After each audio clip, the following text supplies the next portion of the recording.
Hi guys, what's up? My name is David and welcome back to my channel. So first of all, I just want to thank you all for helping me reach over 1000 subscribers. I honestly never thought I would get where I am right now, and I know in the scale of like big social media followings this is nothing, but to me it's a lot. So thank you guys for sticking with me, believing in me, liking my content and all that. So if you're watching this as a subscriber, thank you so much.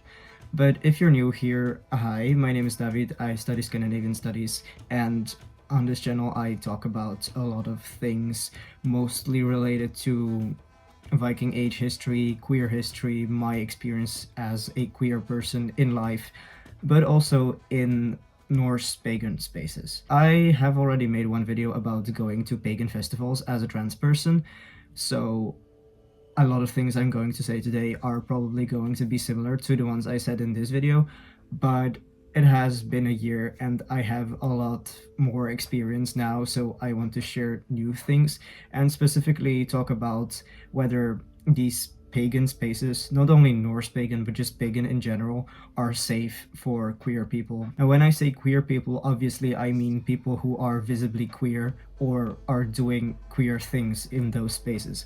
Like, you can be queer without looking a specific way, but there are some visual elements of one's appearance that make people assume or correctly assume that you are queer. And if you are a person who looks a distinctive way that people might associate with being, for example, trans or gender non-conforming or having a sexuality that is not straight, then this video might be for you.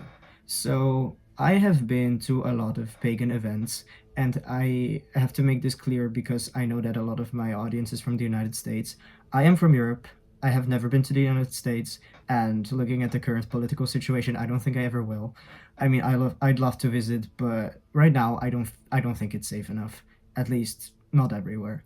So I only have experience with pagan and pagan adjacent festivals in Europe, mainly in the Netherlands, in Norway, and in Sweden. So I do understand that my experience with these spaces will be completely different to the experience of someone who lives in the United States.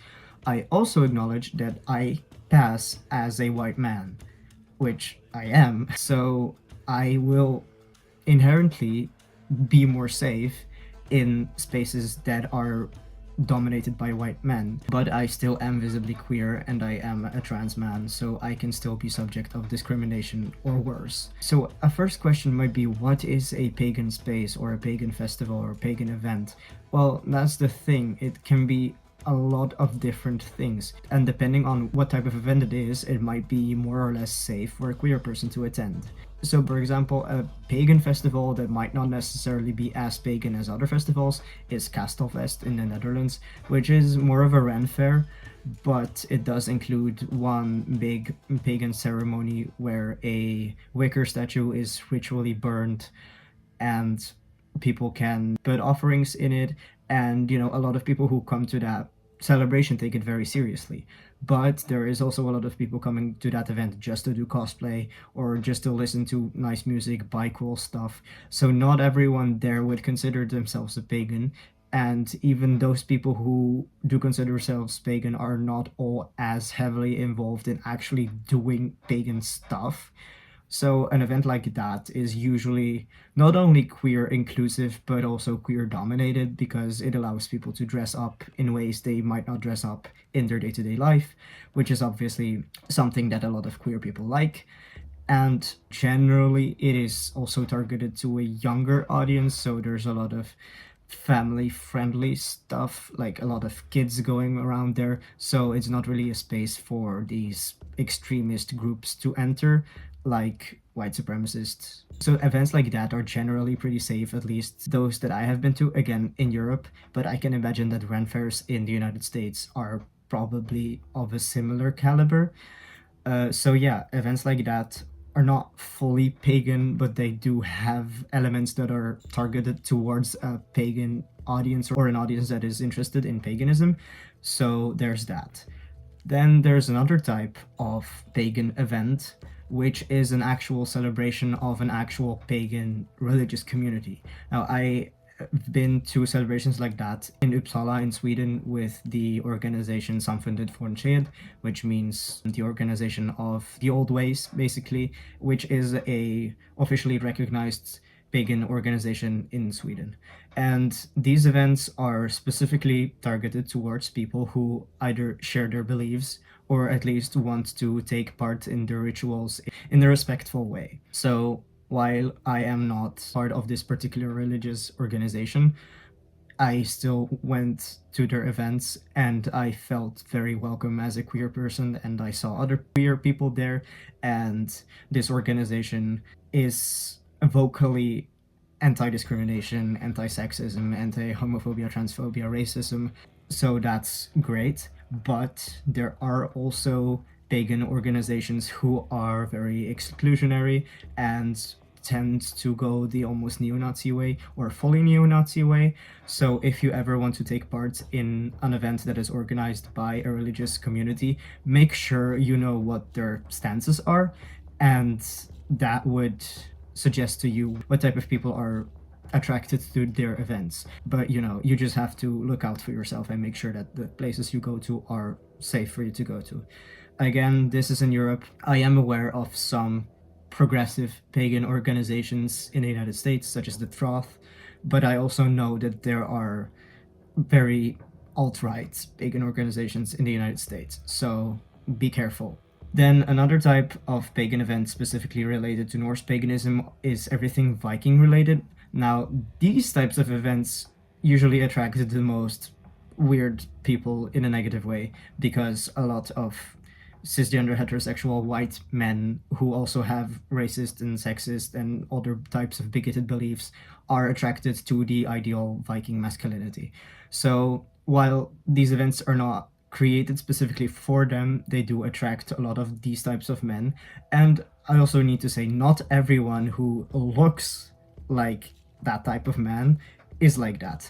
I have tons of friends who do like Viking Age reenactment or like listen to these Viking music or Viking metal, who would look very intimidating but are the loveliest people ever.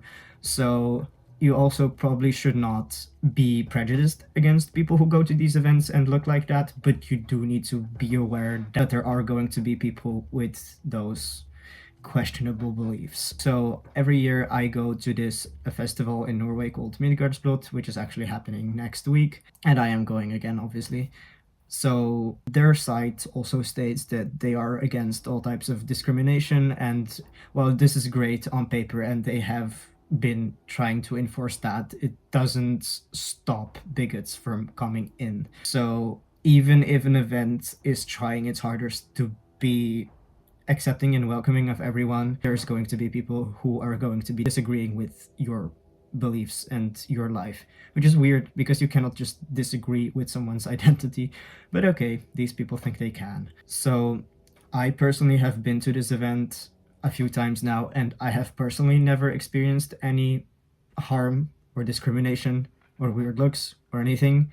And I should say I have been there with like my Viking rainbow shirt, so clearly presenting myself as queer. I have been there shirtless, and I am a trans man. I have had top surgery, so if I take my shirt off, I am being in a very vulnerable position and I look visibly trans, and nothing happened to me. Again, I realize that not every event is going to be like this, and it is dangerous to do so please be careful. And if you are trans and want to like show your top surgery scars and stuff, make sure that you are in a safe environment to do so. And then another type of pagan space that I want to talk about is online pagan spaces, because the internet is where the worst comes out of people. There are forums for pagan people, like stuff on Reddit, and obviously like social media, my comment sections here on YouTube. They just bring out the worst in people because people can hide behind an anonymous account and say what they really want to say instead of like pretending to follow the rules that are given at a specific event. So people are more likely to say bigoted stuff because they know that there will be no consequences. So if you are openly queer and openly pagan online, you also need to watch out for people who do not like people like you, and be careful with giving out your personal information or like sharing your location and stuff, because people might genuinely want to go after you. And this has not happened to me personally, but I have heard the story of other people who are even more open and known in this pagan community, that they have received like death threats and they have to watch out for their life because some like alt-right communities have learned about their existence and do not agree with it. So if you decide to be openly queer and pagan online or in real life, just know that there are going to be people who will want to harm you. And I am not saying this to make you scared or anything. I just need people to stay realistic, because there is dangerous people in any community, and especially this community where men are attracted to this like ultra masculine, strong Viking warrior stuff.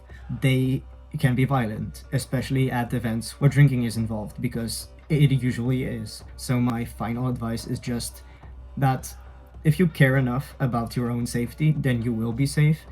But there is always going to be people who you should watch out for. And the more feminine leaning and the more queer you look, the more cautious you have to be, because white male privilege is certainly a thing, especially in this community. And even some people who might not be homophobic can be racist because they do not want people of color in their like ultra Scandinavian community, which is also shit.